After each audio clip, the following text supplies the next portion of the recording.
मुख्यमंत्री माझी लाडकी बहीण योजनेअंतर्गत ज्या लाभार्थी महिला आहेत त्यांच्यासाठी अत्यंत महत्त्वपूर्ण अपडेट असणार आहे. कारण नवीन शासन निर्णय आला असून जो शासन निर्णय आहे ते पूर्णपणे आपण अपडेट पाहणार आहोत. कारण नवीन GR आलेला आहे ज्यामध्ये स्पष्टपणे सांगितलेलं आहे की निधी वितरण करण्याबाबत अपडेट आहे का, किंवा नोव्हेंबर-डिसेंबर हप्ता ज्यांना आलेला नाही त्या लाडक्या बहिणींना त्याचा काही लाभ मिळणार आहे का, ही सगळी माहिती आपण या व्हिडिओच्या माध्यमातून पाहणार आहोत. तुम्ही शासन निर्णय पाहू शकता. सामाजिक न्याय व विशेष सहाय्य विभागाकडून 20/1/2026 म्हणजे आजच आलेला हा शासन निर्णय आहे. मुख्यमंत्री माझी लाडकी बहीण योजनेसाठी निधी वितरण करण्याबाबत हे GR असणार आहे. आपल्याला माहिती आहे की प्रत्येक वेळेस निधी वितरण करण्याआधी म्हणजे हप्ता येण्याआधी GR येतो, परंतु हा जानेवारी महिन्याचा हप्त्याचा निधी नाही किंवा वितरण करण्याबाबत GR नाही. मुख्यमंत्री माझी लाडकी बहीण योजनेसाठी सन 2025-26 लक्षात घ्या. डिसेंबर महिन्यासाठी हा GR असणार आहे, जे पैशांचं वितरण 13 जानेवारीला आला होता. प्रत्येक वेळेस काय होते की पैशांचं वितरण होतं, परंतु त्याआधी GR येतो. पण यावेळेस GR न येता पैशांचं वितरण डायरेक्ट झालेलं होतं. म्हणजेच नोव्हेंबरचा हप्ता 31 डिसेंबरला आला, डिसेंबरचा हप्ता 13 जानेवारीला आला होता व जे पहिला GR येतो तो सामाजिक न्याय व विशेष सहाय्य विभागाकडून येतो. तर यामध्ये लक्षात घ्या, मुख्यमंत्री माझी लाडकी बहीण योजनेसाठी अनुसूचित जाती घटकांकरिता सन 2025-26 या आर्थिक वर्षात मागणी क्रमांक दिलेला आहे सामाजिक सुरक्षा व कल्याण. यामध्ये बघा तुम्ही पाहू शकता मुख्यमंत्री माझी लाडकी बहीण योजनेसाठी 3,960 कोटी इतके निधी आहे ते मंजूर आहे.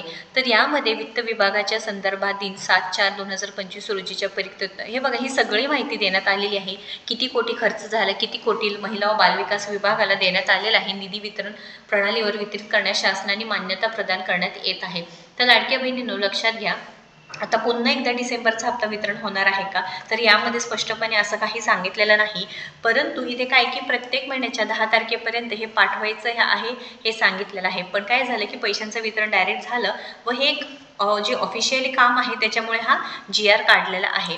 आता इथे नोव्हेंबर-डिसेंबर हप्ता न मिळालेल्या लाडक्या बहिणींना मोठा दिलासा का बरे, कारण मंत्री अदितीताई तटकरे यांनी जेव्हा सांगितलं आहे की सांगितलं आहे की लवकरात लवकर eKYC वरती सुद्धा आता निर्णय होणार आहे.